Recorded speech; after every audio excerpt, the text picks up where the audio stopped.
So the kind of foundational element of a strong social emotional learning development culture is growth mindset culture, right?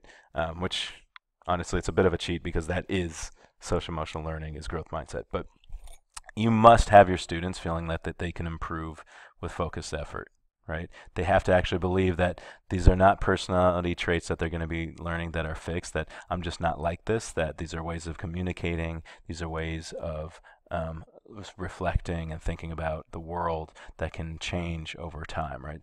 Students really need to believe that about social emotional skills for any of this to be successful. On top of that, they need to be comfortable making mistakes because to develop these skills and habits, they're going to have to practice, right? And if they're not willing to make mistakes or ask for help, then again, they're not going to get very far. And finally, they need to be willing to give new things a try because these are going to be new ways of being, new ways of communicating that maybe they're not used to, that again are not always going to work the first time. So they need to be open to that.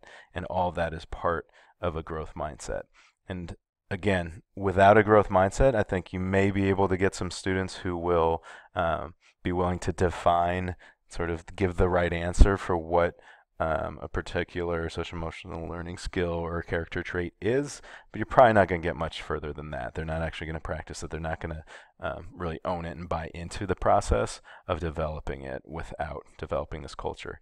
And so I'm not going to even pretend to be the expert on this. I'm not going to try to tell you all about it because honestly, there are some great resources out there that have nothing to do with me. Obviously, the first piece is the Carol Dweck book.